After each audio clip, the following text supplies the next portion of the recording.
Hey, Hey, can you hear me? I can hear you. Can you hear me? I can. Awesome. I'm admitting people. I have the slideshow pulled up on my other screen and got my notes, and we are going to be ready to go. Hi, Lloyd. Good morning. Morning. I just finished my walk, so I'm a little. It's all good. I took the Army's new fitness test this morning, so I am just as wiped out can be. That was probably a little more exercise than I got, but. The new one's kind of interesting because it's called the Army Combat Fitness Test, and it involves, I think it's 5 events instead of 3, or it might be 6 events, because it starts out with a 3-rep max deadlift with a hex bar, and then it goes to then you do a hand release push-ups. Then you do following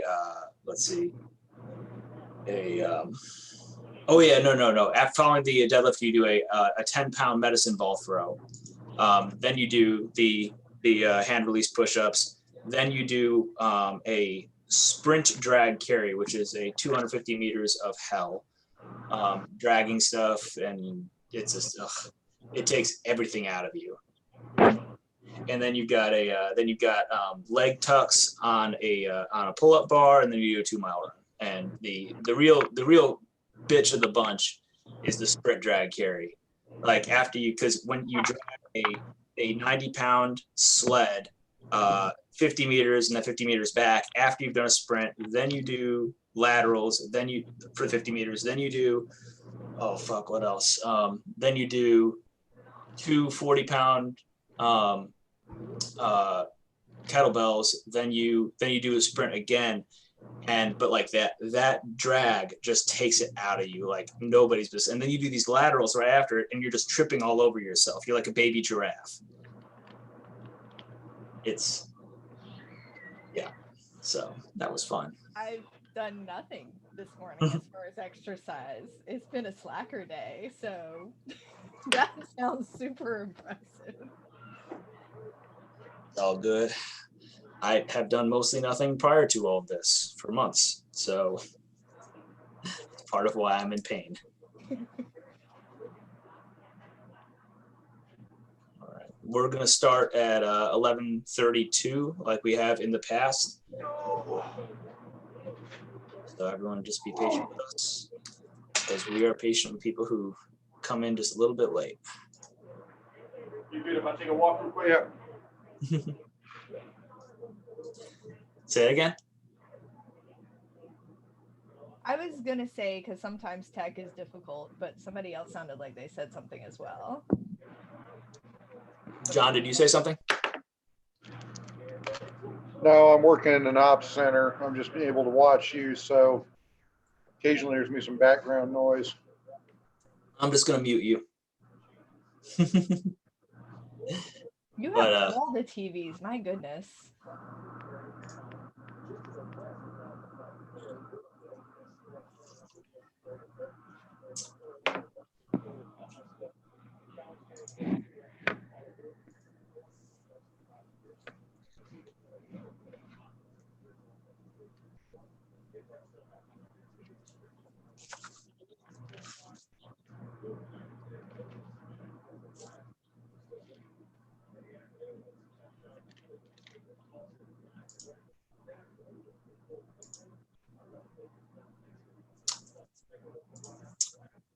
Oh, I was also pleasantly surprised that the recording from last week did not look as awful as I thought it would on YouTube.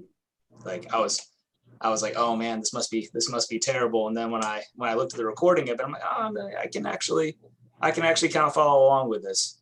So I was actually pretty pleased that it wasn't as bad as I thought it would be. Excellent. I have not gone and rewatched it, so. It's all good. Like Zoom actually does a pretty good job of reconciling different formats onto their recordings, and I honestly have been pretty pleased with how Zoom does their recordings so far. I mean, they're massive video files, but but at the same time they do a good job of focusing on the user that is presenting at any point in time, and what the material is that's intended to be presented. Maybe it's an algorithm, maybe it's just, I'm sure it's an algorithm. They're making enough money right now that they can create code that does the right stuff. Mail room is around the back side of the building. All right, so it's 11:32 right now, and I think we're going to start. And John, I'm sorry, but I muted him. All right, so Letia, do you want to lead this off, or do you want me to kind of introduce this?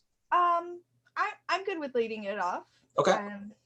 And so we are talking about some of Fabris's left foot forward guards, which most Italian rapier and most rapier, you have your, I'm saying left foot forward, I mean non-dominant. So if I switch those, just bear with me. So most rapier, you have your right foot forward to prep for lunges, to prep for movement.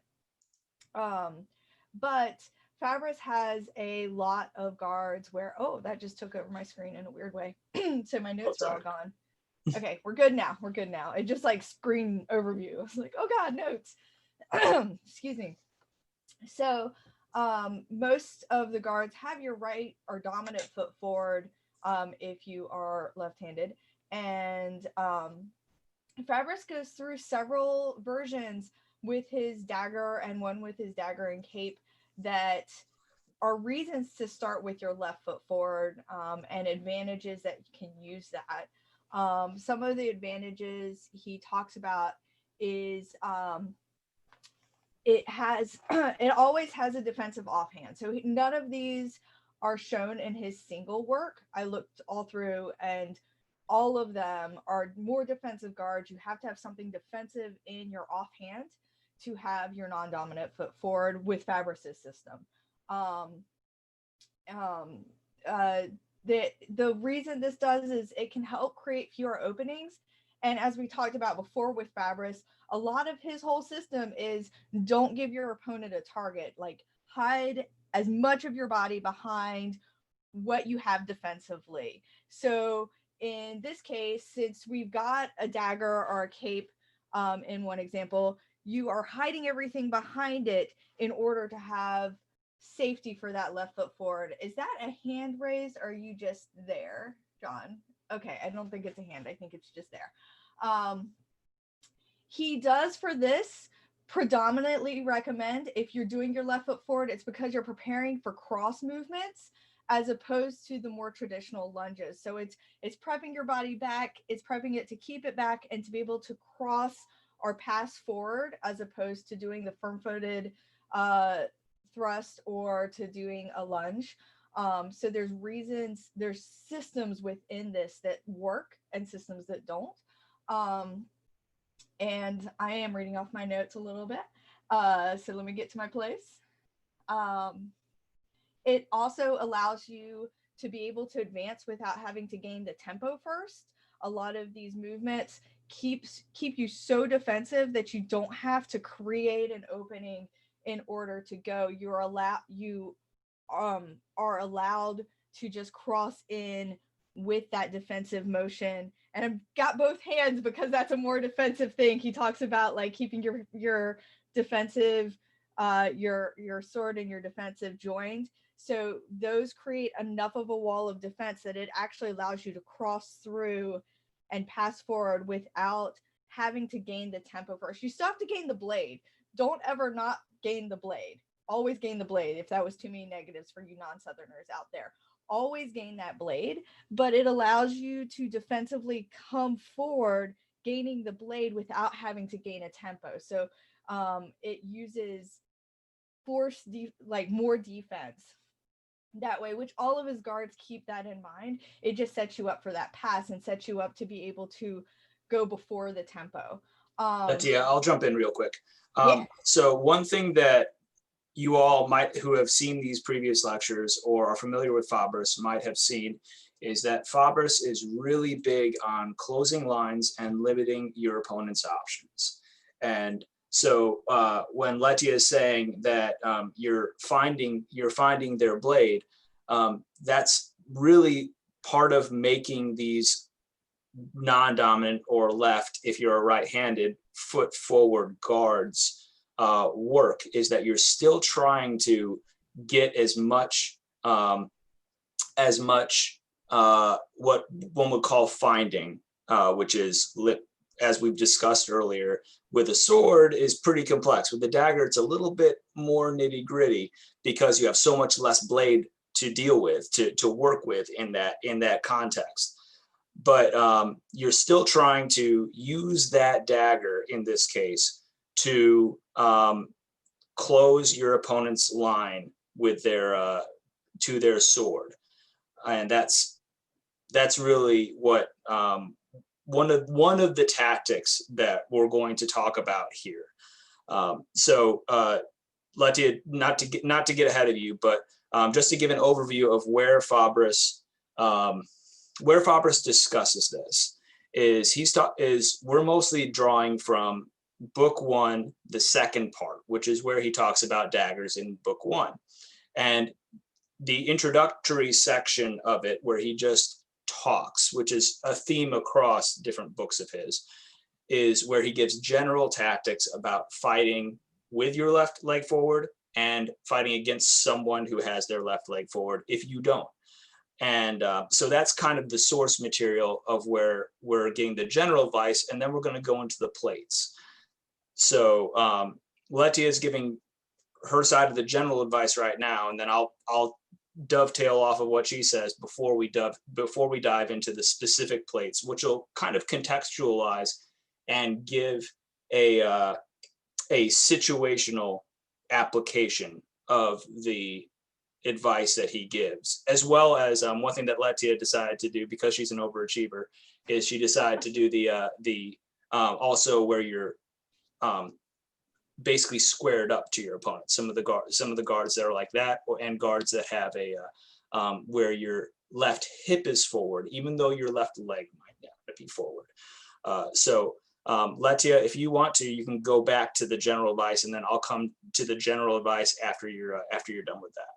Sounds good. So we had talked about gaining, it helps you move without necessarily gaining a tempo because you are so defensive.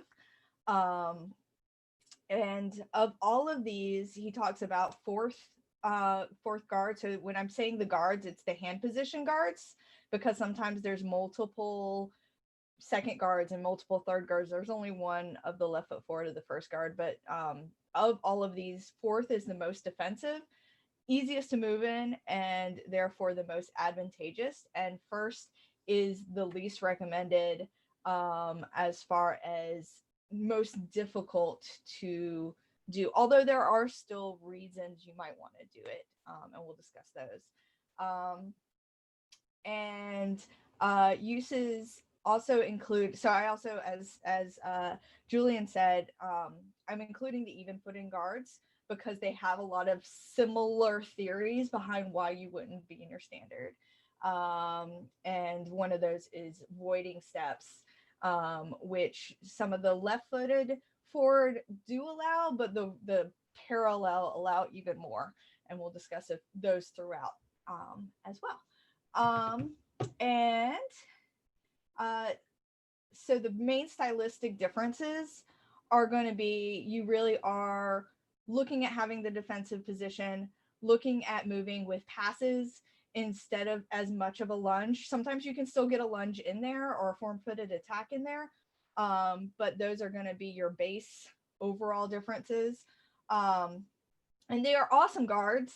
They're really fun guards, but he cautions throughout not to beat the blade. He cautions throughout when to use passes.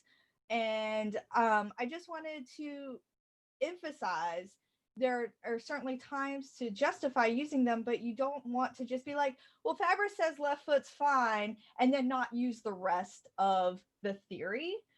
Because you see a lot of people who are like, I just want to beat this. And he specifically talks about not jabbing, right? That wasn't even a good jab, but like the jabs that people do. And he specifically talks about not doing jabs, not beating the blade, not doing a lot of the things you see in some of the people who are like, I just want to fight non-dominant forward.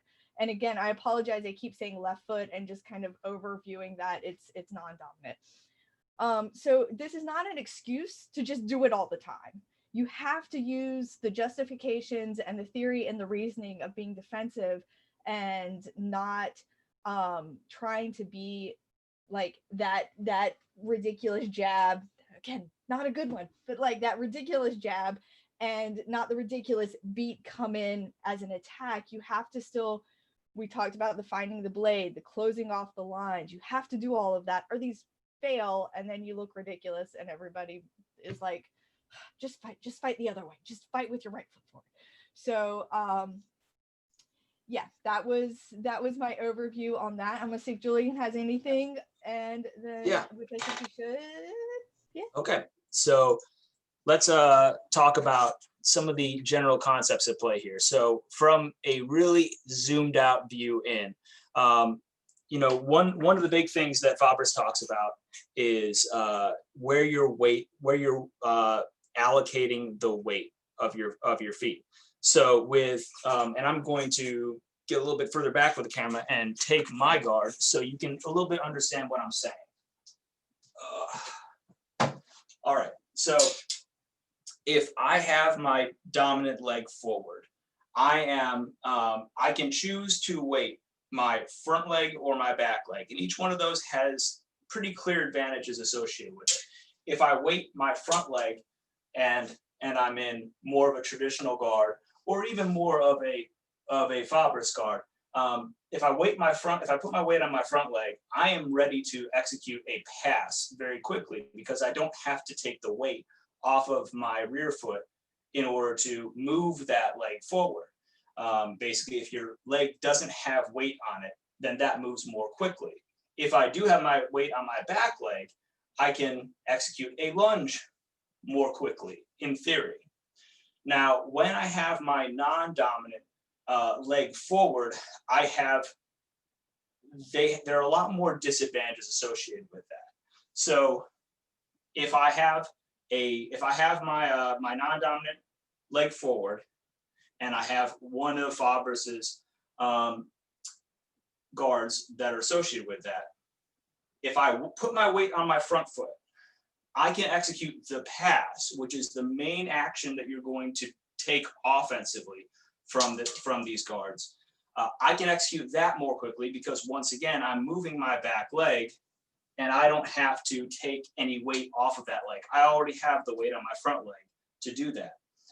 However, there's a disadvantage associated with this, and that is that my front leg is forward and I don't have as large of a defensive tool to defend that front leg, which means that if they attack that front leg, I'm not able to slip it as quickly. I'm not able to pull that back as quickly because I have my weight on that leg. So you have to be very judicious when you're doing these guards about where your weight is. If you suspect that they're going to be attacking that front leg, which is a really easy attack against people who are doing this, you need to be cautious about putting your weight on there.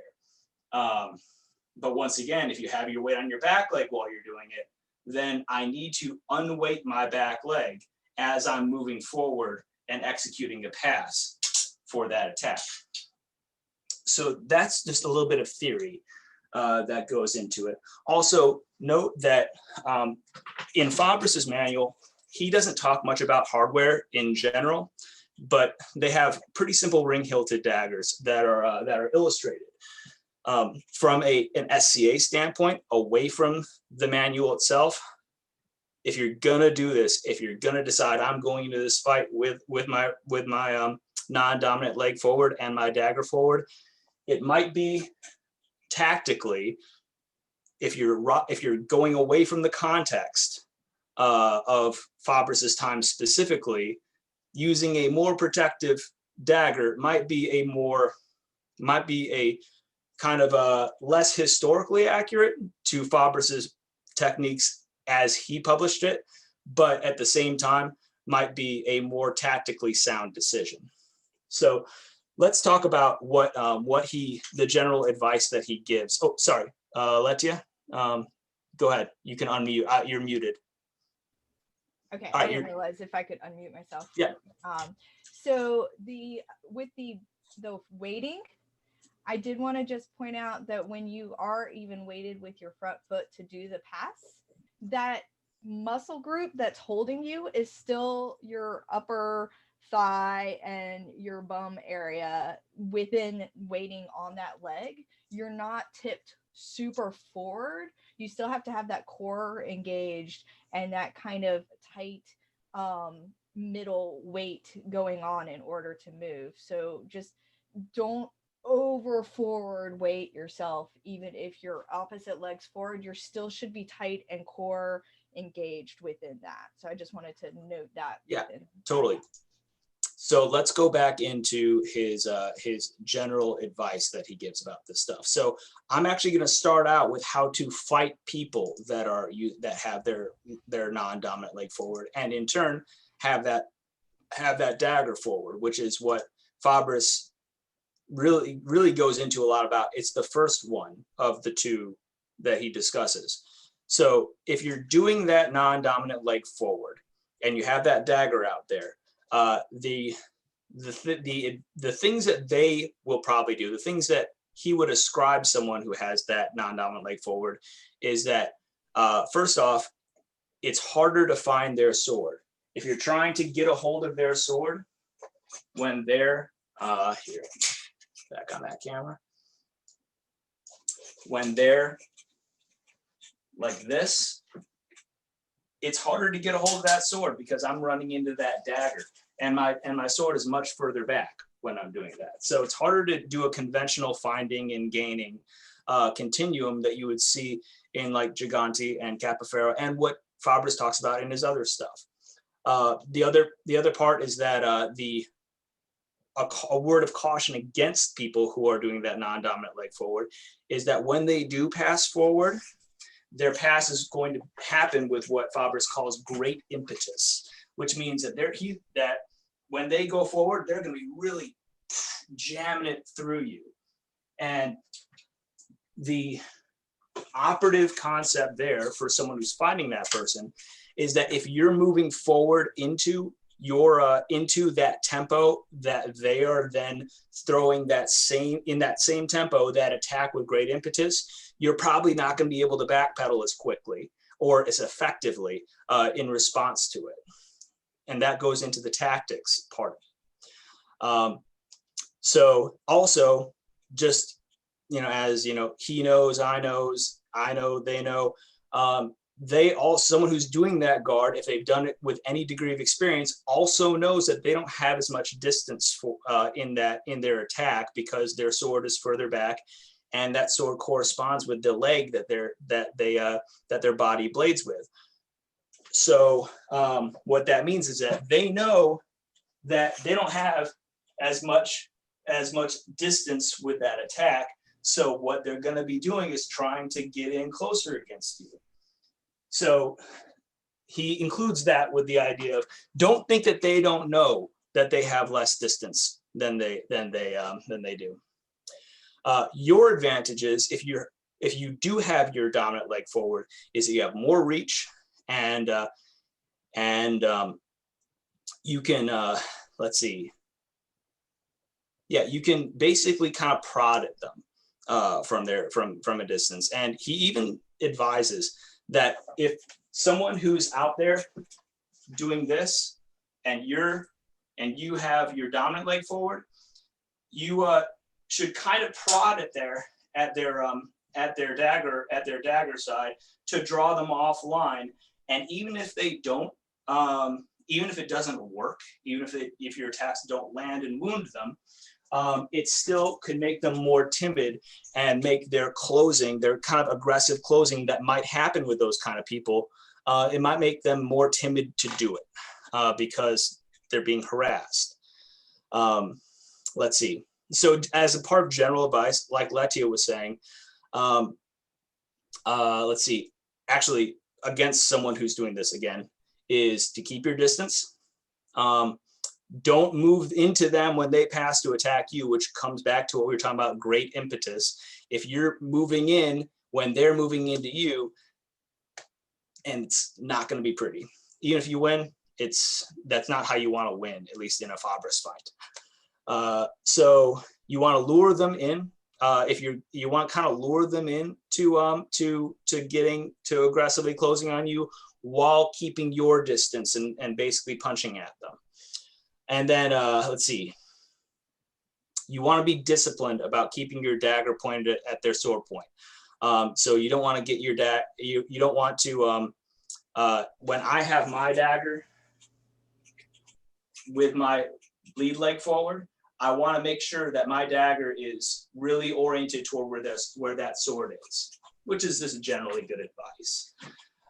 And if they find your sword, if they do try to find your sword with their dagger, oh yeah, so this is actually something that's a really good piece of advice that a lot of you probably don't know. So, so if I'm with that non-dominant leg forward and I'm trying to get in on you, and if they actually do get a hold of your sword with your dagger, and then, you know, if I'm the guy with my lead leg forward and they actually do manage to get their dagger up on my sword, I shouldn't try to disengage away from it, because that just gives them a tempo to continue to get further in on me.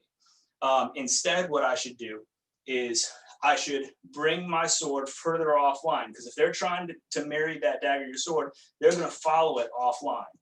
And then as someone who's going against someone who has their non-dominant leg forward and are really leading with that dagger, I can draw them offline and then feint and go for another line when their dagger is no longer in their presence. So that's part of the general advice that he gives about how to fight someone who does have their non-dominant leg forward. Letia, do you have any thoughts on that? I think that's okay. It's all good. One reason or why I really wanted to touch on that is probably because there's more people out there who have their dominant leg forward for a lot of the reasons why Fabris describes. And that's just general advice about, hey, if someone does do this against you, here's some good ways to do at it. And then he goes into how to do it, which I'll go into right now. All right, so if you do have your left leg forward, the stuff that I just described are still applicable, because Fabris isn't creating like a fake opponent to deal with. Though the stuff that he said that non-dominant leg forward fighter is going to do are part of some of the stuff that he says to do, but then he says how to do it right. So one big thing that he talks about is that your dagger, if you do have that forward, should be pointing at your opponent instead of going like this or this or this. If I've got that dagger forward, I need to have that pointed right at them. And specifically, he also says that you want to keep that between you and your opponent, which goes into that last play that we described, where if I'm someone going against someone who has their dagger forward, I could, in theory, just try to draw them offline. So you need to be disciplined about keeping that dagger between you and your opponent, keeping it in your presence and between their point and you, not getting drawn offline, which goes in. Oh, sorry. Go ahead. No, go ahead. I was going to say, which goes into how being really defensive in this guard is important. So I just wanted to. Yeah, and so not getting drawn with that dagger out of presence, because if your non-dominant leg forward, that dagger is basically what you got.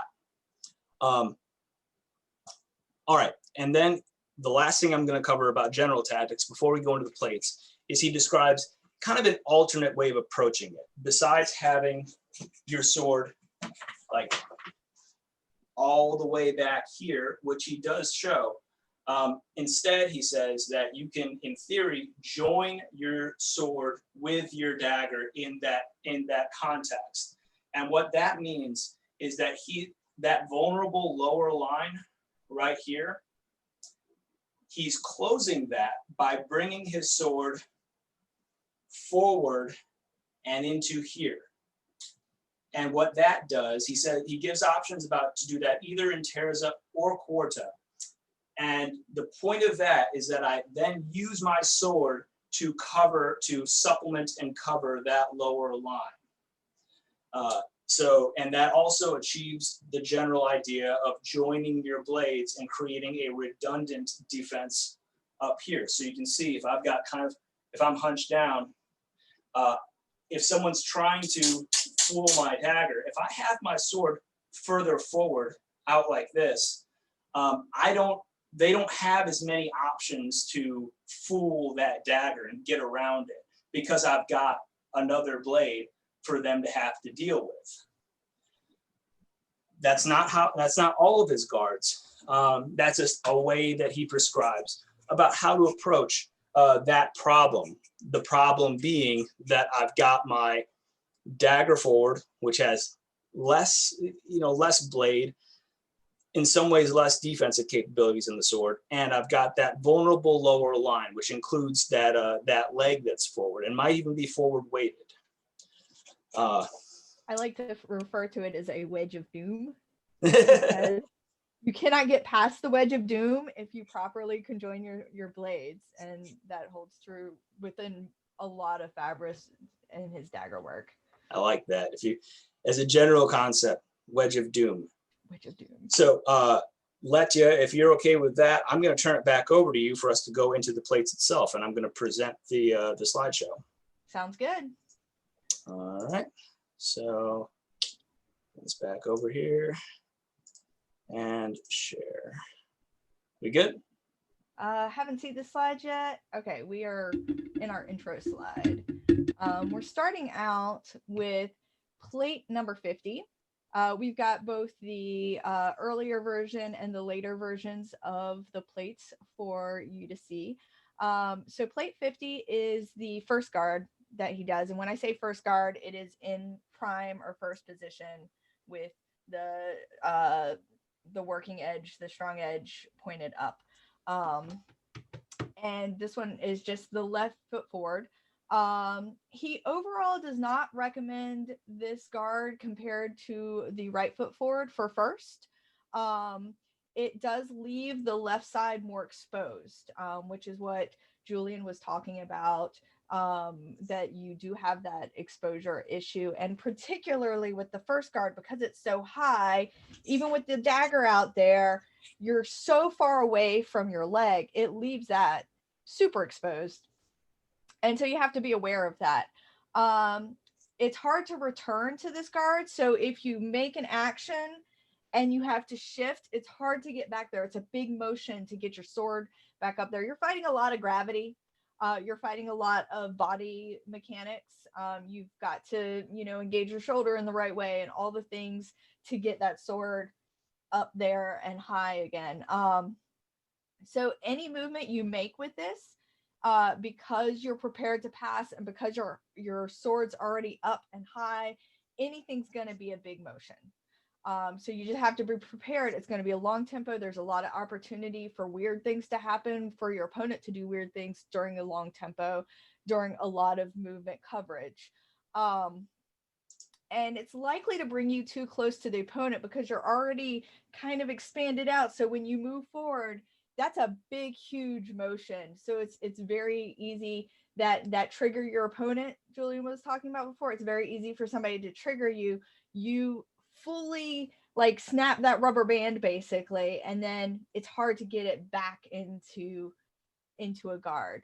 You go too far, and you can overshoot where you want to be pretty easily.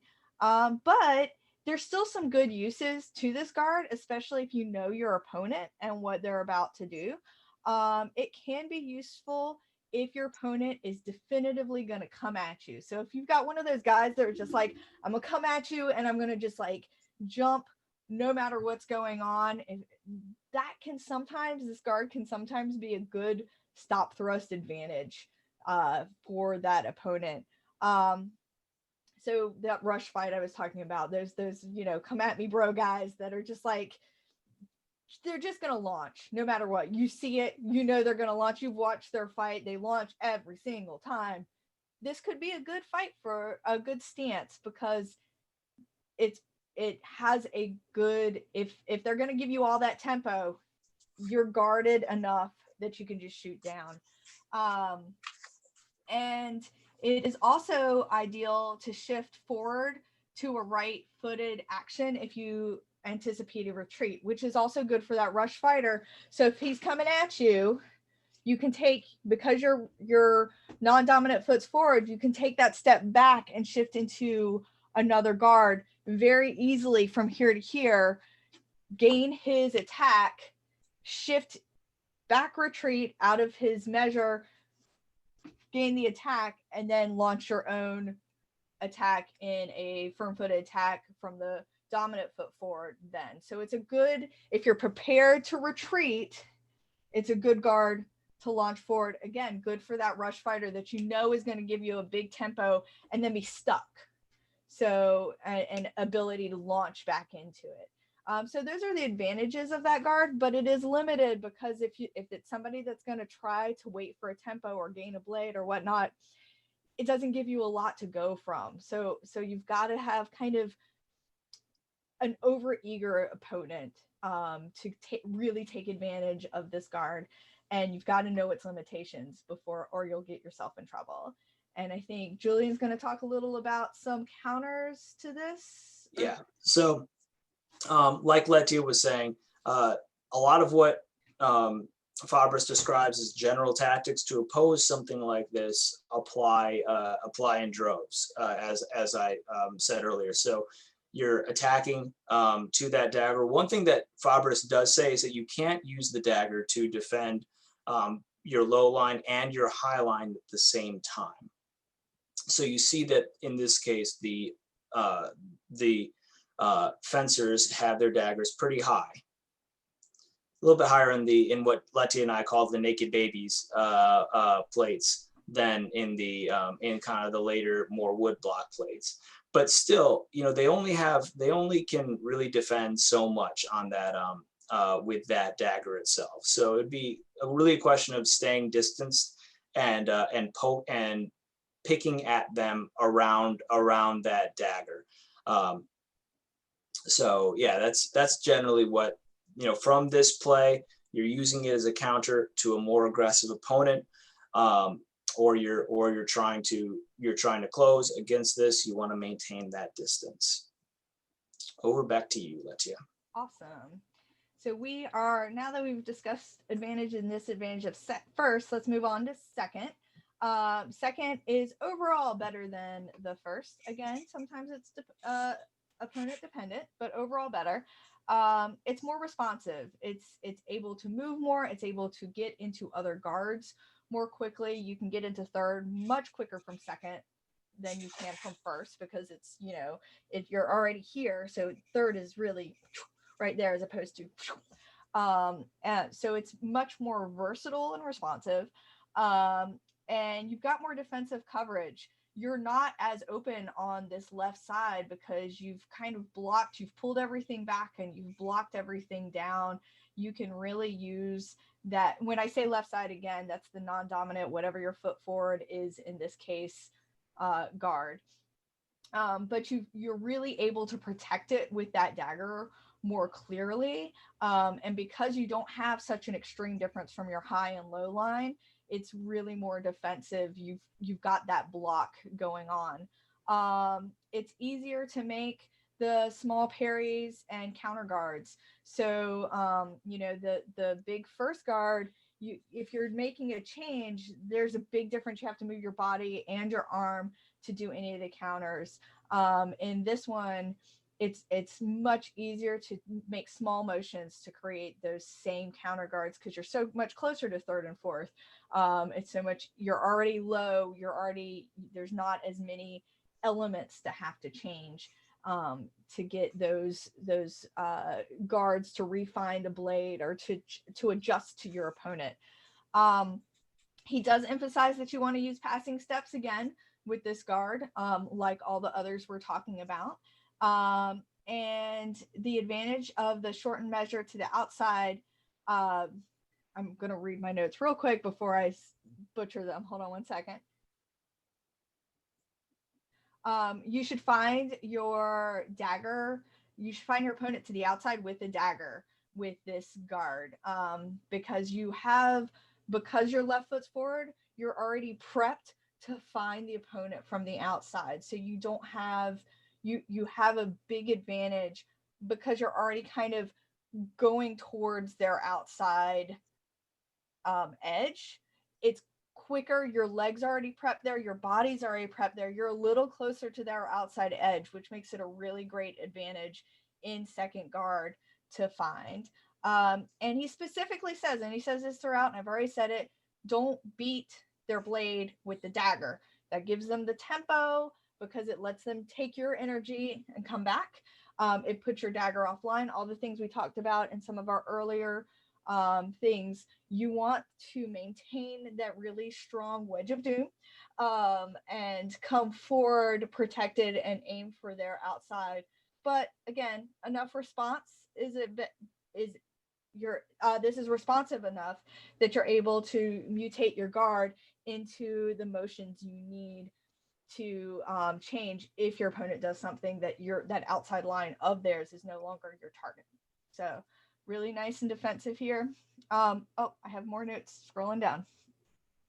If an opponent retreats on you because you've come to their outside guard, instead of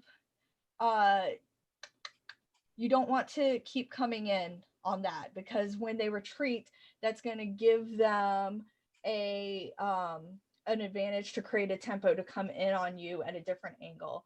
So this is one of the few times he actually says to touch blades. It's not touching blades offensively, it's touching blades defensively, which is a very different thing. So he does say to put your dagger on his blade and retreat back one step if your opponent retreats in, which will restart kind of the whole scenario. So this is if you need to make a retreat because the opponent has retreated and you're too close, you don't want to be stuck flat-footed there with that cross. Retreat back, but keep that blade just touching, not beating, in when you do so. He does remind a second time after talking about that not to beat the blade, and it's not by touching it, it's just a quick making sure it's found enough as you retreat, and then can come back into that guard. And throughout, he says maintain finding, or what some people call stringering, the blade. So you should always have the stronger part of your blade in line, which doesn't mean touching. It means keeping all those strengths we've talked about previously in line as you do this. So that is, Yeah. I'll jump in with a couple things. So two things that you see here that that are relatively important is that you see that his head is tucked in there. You've got that head not over the body, it's lower, it's lower in, and he says that that's really important because it brings your head more in line with being protected by your sword rather than craning over that dagger line, and that where your opponent when they're looking for lines past that dagger, where if you have your head high, it's more vulnerable and an additional line of attack when they exploit that dagger line. The other thing that Letia was talking about with touching your opponent's blade with that dagger goes into what we talked about during the touching class of how you can use touching their blade strategically, so that because you're going to have a higher reaction time, a faster reaction time when that blade relationship changes. And in this case, it's because I'm using that dagger defensively, And I'm not really, at least within the frame set of what Fabris talks about, I'm not really using that dagger offensively. I'm not trying to pin my opponent. I'm not trying to do the SCA rush with trying to skewer my opponent with that dagger within this context. Using that faster reaction time as feedback for my dagger by touching my opponent's sword can be used strategically as long as I'm not beating it, which could bring it offline, could cause all sorts of problems. By touching it, I get maybe a faster reaction time. And we can go on to the next plate. You can almost think of that dagger as a very skinny shield in that play. You also could use the baton in similar ways to how he describes the dagger in this for SCA purposes. Or the steak. All right, we're on 55. Onward to 55. This one is the right foot forward, but the left hip forward and the toes pointed to the outside. Now, why I included this as right foot forward is it's not, or left foot forward, is it is still your left side pointed forward. So you have some of the same mechanics. You don't have the same mechanics as your traditional dominant foot forward lunge would be. So you're kind of twisted up, but it prepares you for a lot of those passing and movements we talked about that are throughout the theory of this. So it fits in the same like category. It keeps the opponents away from, or the openings away from the opponent. It also keeps the opponent away from the openings, if you wanted to say it in a very Yoda-like way.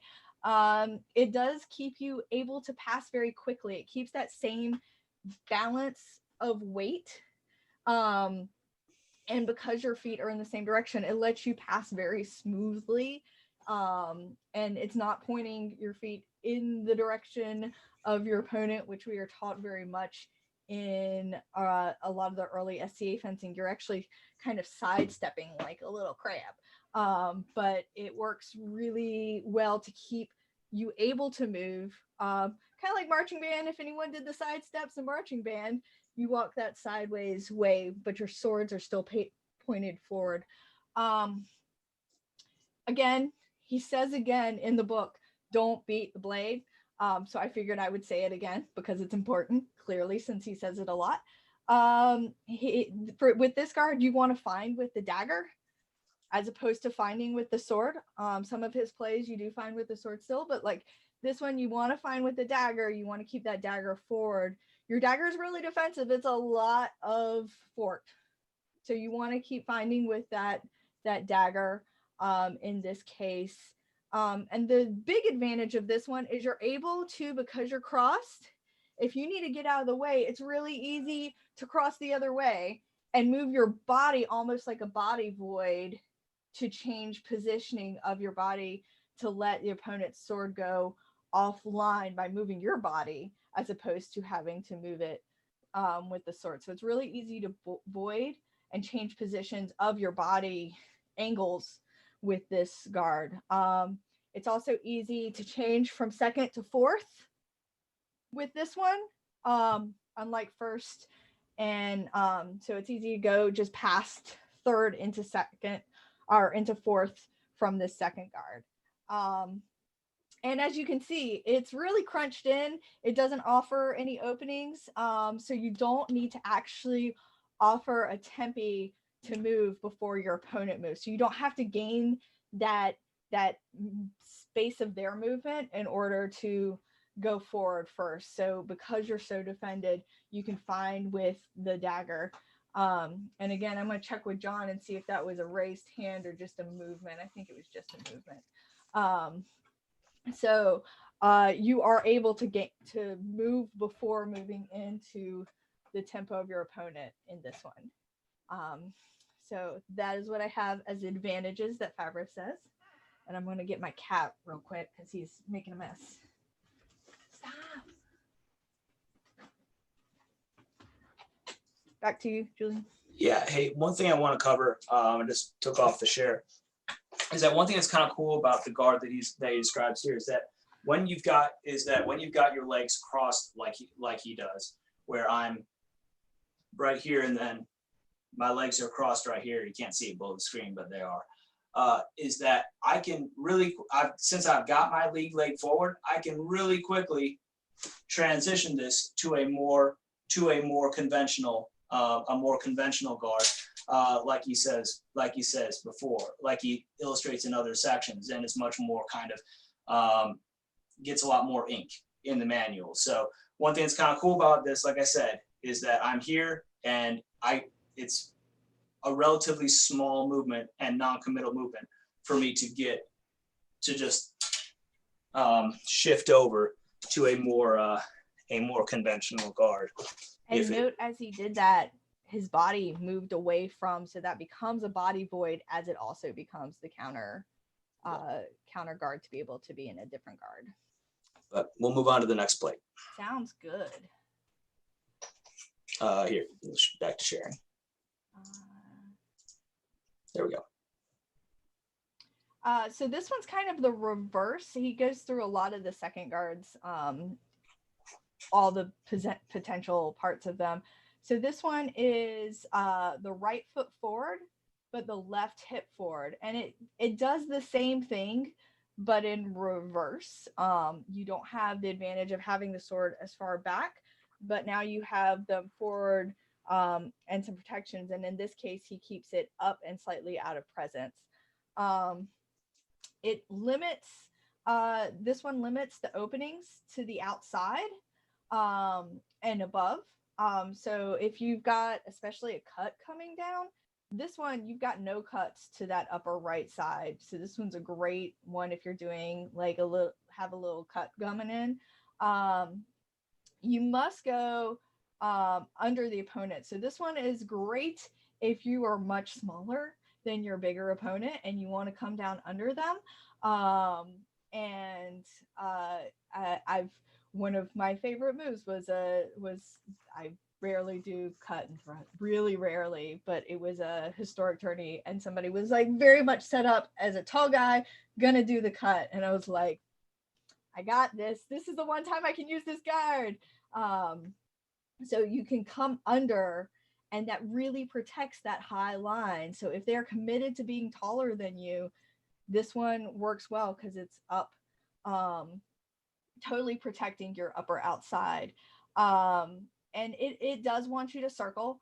You can go either to circle the opponent to the right side of the opponent, or under him. So either under straight down or under and move to the right, or to the right in general gives you a good opening on your opponent because of how guarded you are on your left side at this point, but you're also closing all the other lines. You can't see my circle, or my cursor, but you're very closed down because you're so pulled back and crossed over with this guard. It requires you to move forward and not retreat in this guard, because if you retreat, you're going to show openings and you're going to allow that tempo, you're going to allow that time for that sword to move around and come through the guard and possibly get under your guard, which is where you're least protected. And it is very important to keep, like all of his guards, to keep your blades, to keep them in a way that's finding your opponent's blades, as well as to keep that wedge of doom, to keep them conjoined, because if you open them up, it opens that center line up. So you've got to keep them controlled and together. And while you do the passing steps. So that is what I have on this one. I don't have anything on this one. Letia Okay. covers it pretty good. Cool. So moving on to 57. Second guard, parallel feet, sometimes called crabris, because it looks real funny, like you're crab about to attack. The only opening on this, because your blades are so high, is underneath. So kind of like 57, but you seem like you have more openings because you're less crunched over. So it's very tempting opening underneath, but this sets you up for a void. As Julien showed earlier, if you move your feet one way or another, that moves the line of your body if you move it with it. So this sets up for an attack where you can easily step from one side to the other letting you cover that measure as you void. So it's kind of an interesting guard in that way. You have to be very prepared to do that. However, it allows for a pass forward or an oblique retreat after voiding. And it allows you to also have a pass if you choose to retreat. So once you've moved that foot, it sets you up to move in any direction you want to, because you're kind of at a very neutral place, a weird neutral place, but a neutral place in this position. Your legs in this are withdrawn enough to not be a target. So even though the low line is the only thing that's accessible, you've pulled everything so much further back as to be ridiculously unavailable. And once it's very effective against cuts, because they have to drop down or come up, and that gives you the advantage of not having any target or not having anything that you can get past your swords from above. And it's he talks about it more with his proceeding with resolution guards, because you are able to move in so many directions from this.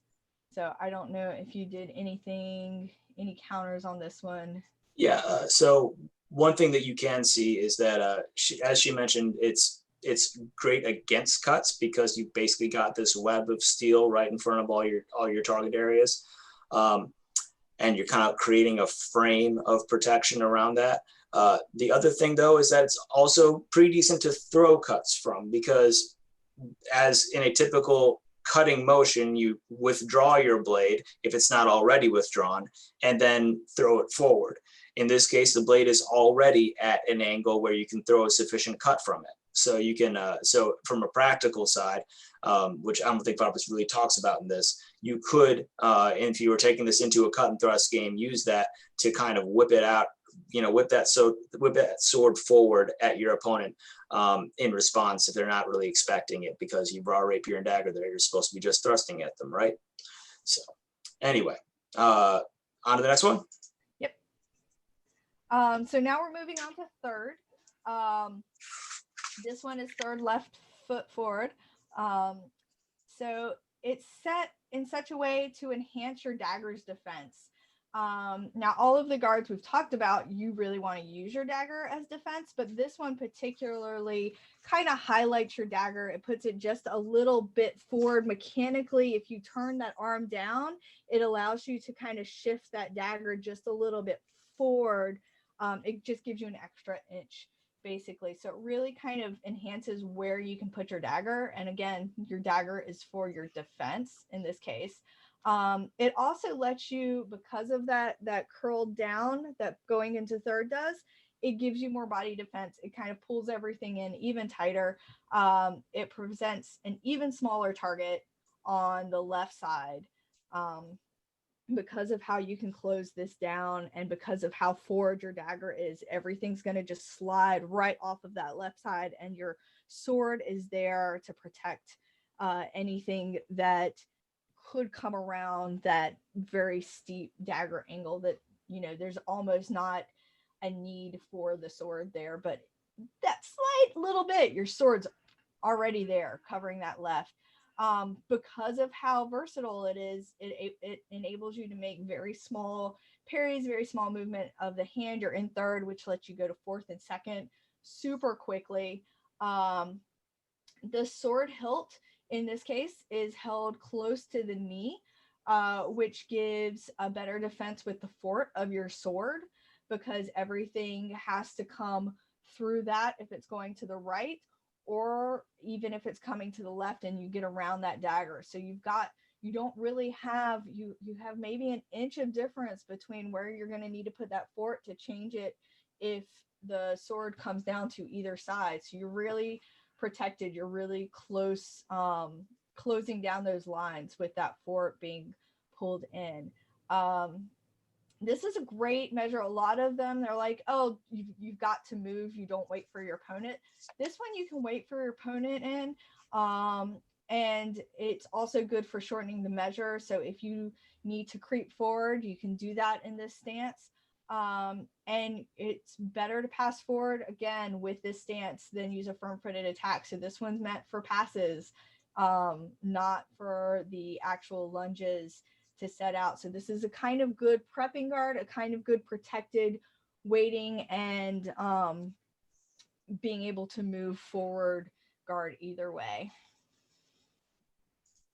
All right. Hey, so this guard and plate 69, which you'll cover in a second, go back into that final piece of advice that Fabris gave about kind of an alternate way of doing that leg forward, where you've got your sword down a little bit more forward, where it now can protect that lower line right here instead of back here. He doesn't cover it in this plate itself where he covers the plate, but it's there. It's the same. It's what he describes along with 69, except this one's in terza, which is that guard straight up and down.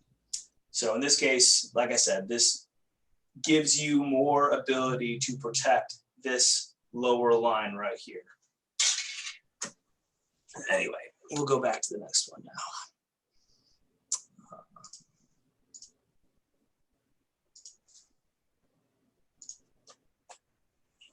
This is another one of those funky guards where the feet are parallel, which is not dominant forward, but close enough to a weird guard. We wanted to include it. This one, he specifically talks about how this forces your opponent to walk the circumference and you making yourself the center point, which means that you can hit him more easily than he can hit you, because you can reach out in a single step for any time he has to take 2 steps to come in closer to you. You're again similar to the 1-2 before that we did with the high guard. You are protecting from above, and all the other protections of keeping your main lower parts are further away. Your opponent has to do the same from the guards before. This one, the only option is going to be a center line, because of the way the opponent has to step on the circumference and has to take the 2 steps. He doesn't have the measure to get to you anywhere but coming straight down the center line. So you're making a funnel if he understands his measure is limited, because you have created yourself as that center point. You're creating a funnel to that center line. So where, as Fabris does, he wants you to know exactly where your opponent's going to strike. And you have created this funky guard to create a funnel, boom, straight to the center. Your swords are so high that the opponent can't find them. So even though if he attacks to your center, you have the advantage because your swords are unfound and you can go and make the shot over to the top.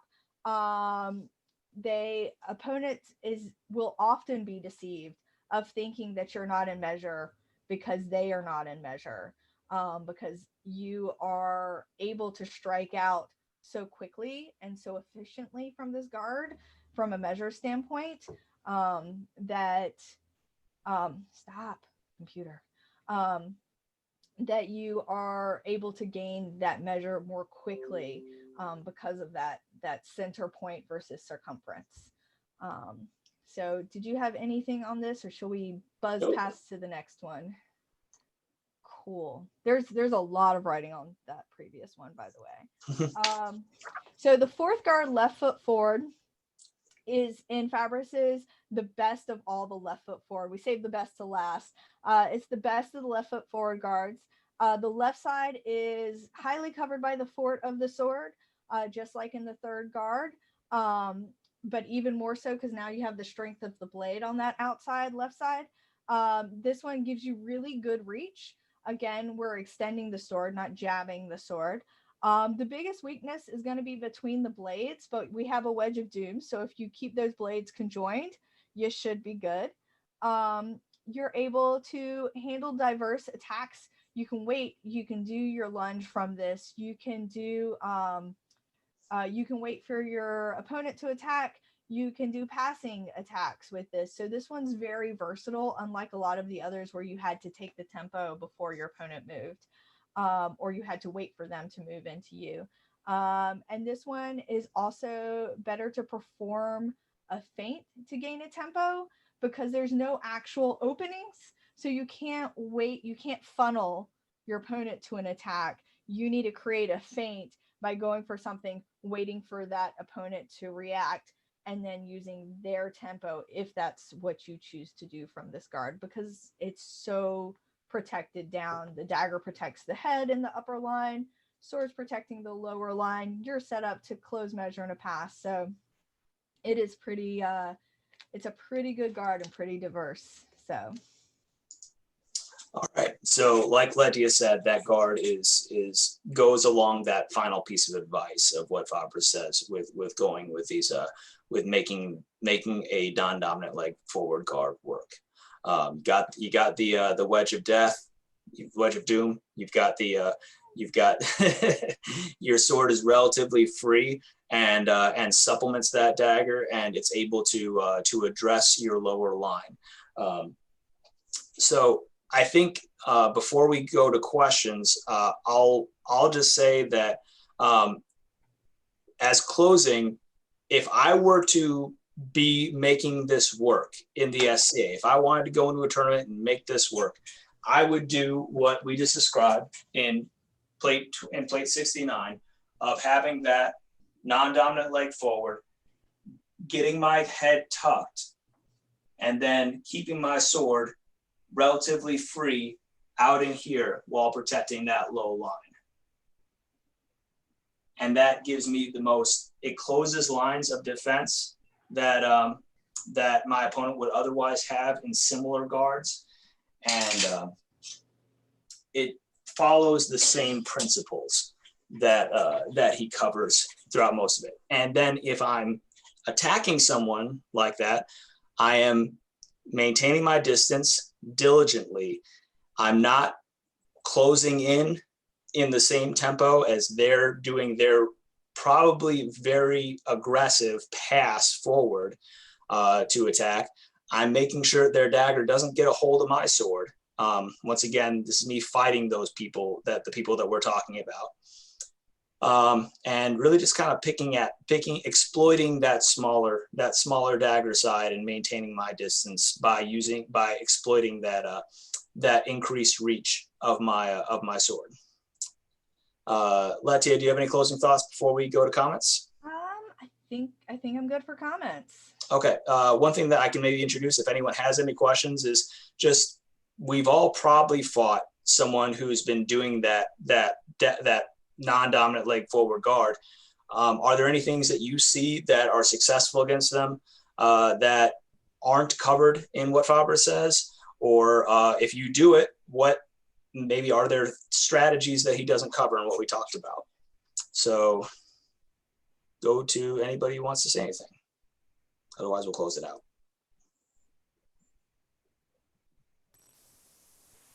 Yeah, I started fighting non-dominant forward because that's how I skateboarded back when I was younger than I am now. And that 55 where his feet are crossed, I use that more as a transition than anything else. Okay.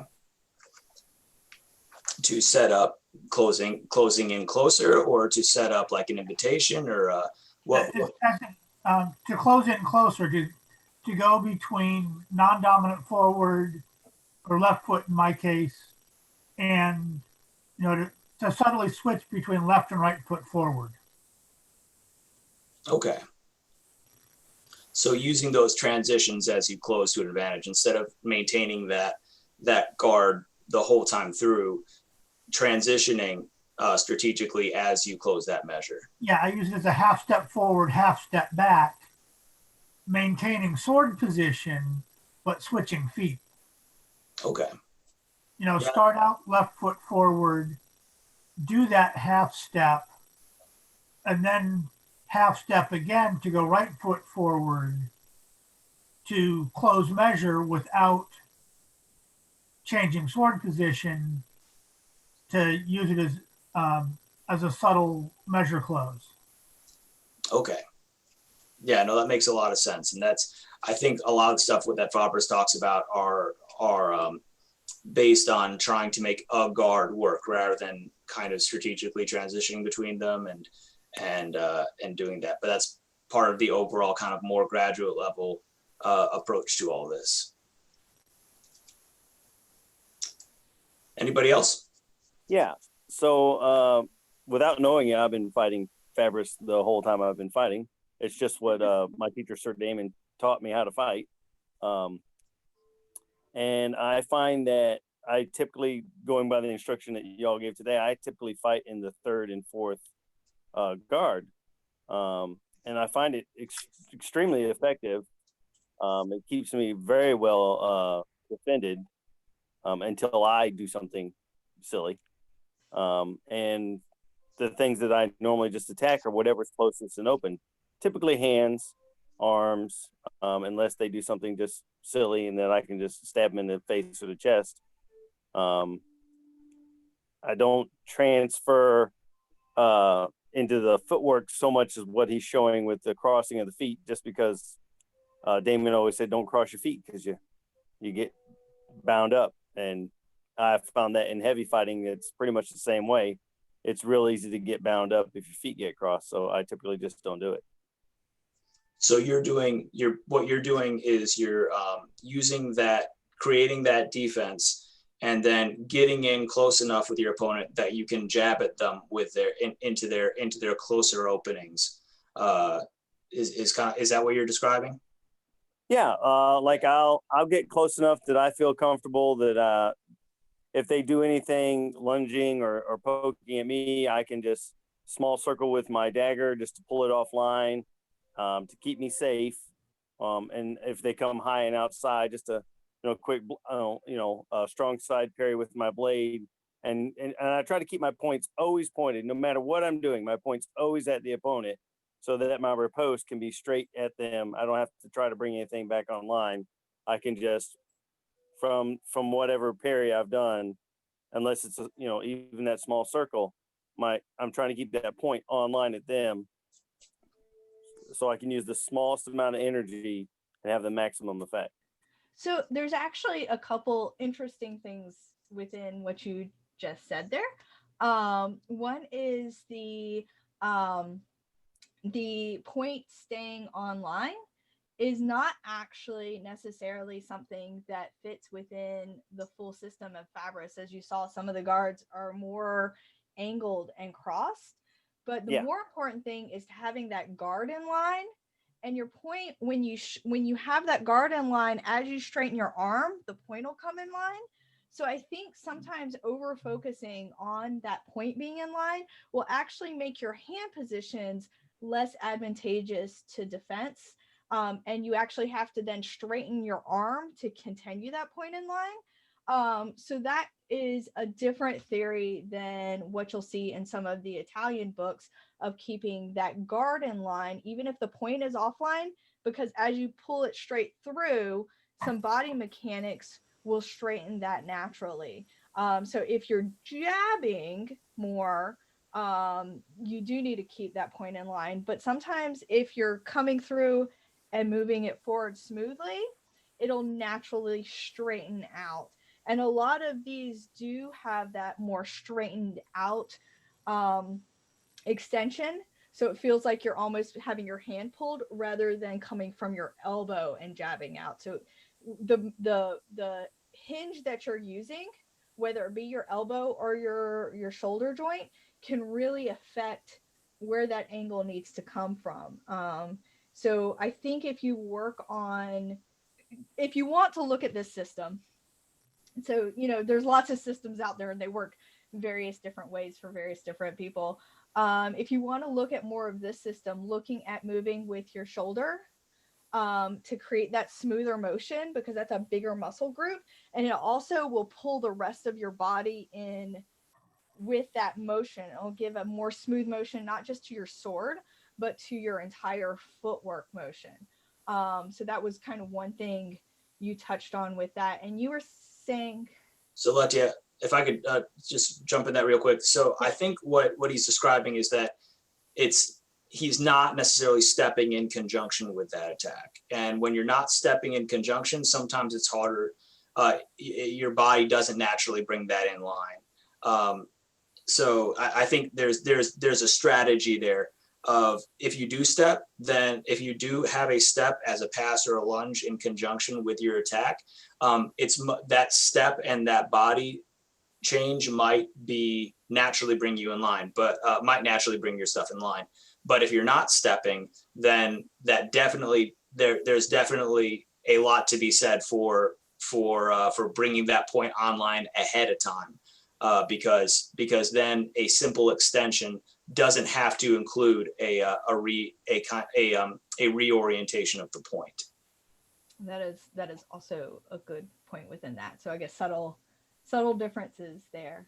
Yes, and I typically do not step when I attack. So Yeah. That would be the differencing there. So, and I typically do use passes when I do attack. So yeah. All right. Anybody have any other questions? We're a little bit past the time, but but if anyone has any burning questions, we're happy to cover it before we close out. Going once, going twice. I think All there's right. some questions in the chat. No, go ahead. I think there's some questions in the chat. Questions in the chat. You're right. They did come up, but I was. Oh my goodness. Yeah. Okay. All kinds of questions.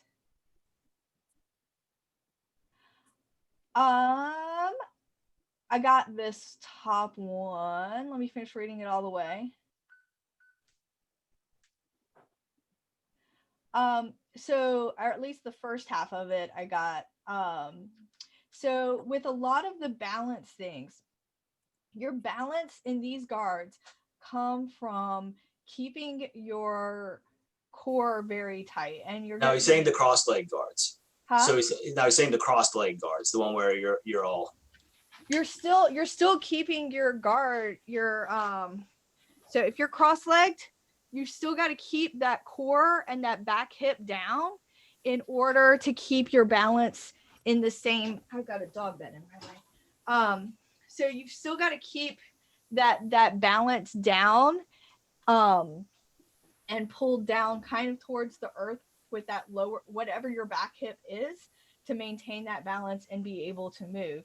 And so you don't wind up getting your feet as crossed up because your hips are pulling down your balance. Your balance isn't in your knees. They wind up being in your hips, which allows you to keep that center of balance. So it's your front lower abs and your glutes kind of working in conjunction and against each other to keep that balance. So even if you're crossed up, you're keeping, because you're counterbalancing with that muscle group, you're keeping the same balance. So you're not forward, you're not back, you're not on that cross foot. Your balance comes from those two muscle groups, even crossed up. Does that make sense? Please feel free to come off mute and ask questions if it doesn't. Letia, I think that makes a lot of sense for me, in the sense of bringing your center of mass lower. Mm-hmm. That makes sense, and I think that I would also add that probably not bringing your feet like really super close together when you've got them crossed, and being ready to transition to a non-cross stance if it becomes advantageous in the moment. Yeah. This is more of a holding ground stance than an actual stance that you would use for any sort of mobility when you're fighting. Is that correct? Yeah. No, you still use this for mobility. It's just mobility for crossing. So it's not just holding ground. He actually talks about some of them. There's not openings, so you have to go to your opponent. But because your upper thighs and your bum is super engaged, it allows you to still move pretty flexibly once you get those muscles engaged properly with that cross step, because you're crossing. Remember, And you're then- also making efficient movements. You're not really taking big giant steps, because if one of the big things that Fabris is all about is not taking overly large tempi for your actions. So I'm not doing these giant steps like boom, boom, boom. Instead, I might be doing more kind of shuffly movements and because all these movements, the whole crux of any kind of movement that you're making in all of this is to change your relationship with your opponent. And it needs to be subtle, and it needs to be relating to a very specific goal or reacting to a very specific stimulus. So when we're thinking about a mobility centric guard, we're not talking about big giant movements. We're talking about using that. I think, Letia, if I'm wrong, feel free to correct me, but I'm using that for subtle advantages based on smaller movements. They are smaller movements. They let you, though, because you're crossing one foot over the other, it lets you use the same center balance and almost make twice the step with half the change of balance, because you're keeping that middle, like you're almost middle balance. It feels slightly back, but you're almost middle to make that crossover. Does that make sense? Like, because you go from one to the other, so you get twice this step, because your next step gets twice the step instead of one step. Did that make sense? Yeah, I mean, having come from an entirely different school of fighting, cross legs just don't make sense to me. So I'm really trying to actually understand what the usefulness of it is, to be honest. Also, keep in mind, not all guards are created equal. In a lot of ways, Fabris teaches different things in his manual, just because he wants to be able to say, if you happen to be in this, this is what you can do. So just because there's a plate on it doesn't necessarily mean he's saying this is the best guard. A lot of these plates he's just saying, in a sense, just this is how you can make a bad situation better.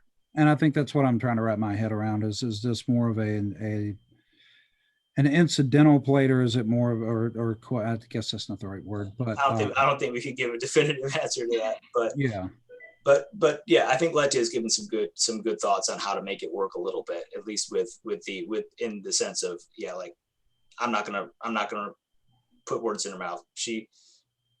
So good job, Letia. Thank you. Did that give you enough to make sense of?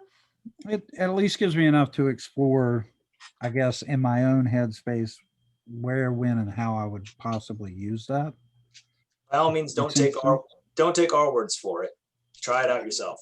And also message us if you're like, I tried this. Let me show you a video. What in the world? And I'll be like, you're right. That's weird. Or try tucking this muscle group in a different way. Huzzah. So yeah, feel free to message us. Hey, Letia, I think we've gone a little bit over time at this point, and I need to get going. So hey, everyone, thank you so much for joining us today. As all previous classes, I'll post this up on YouTube and share with your friends, and we will see you next week. Bye, guys. Thank you for coming.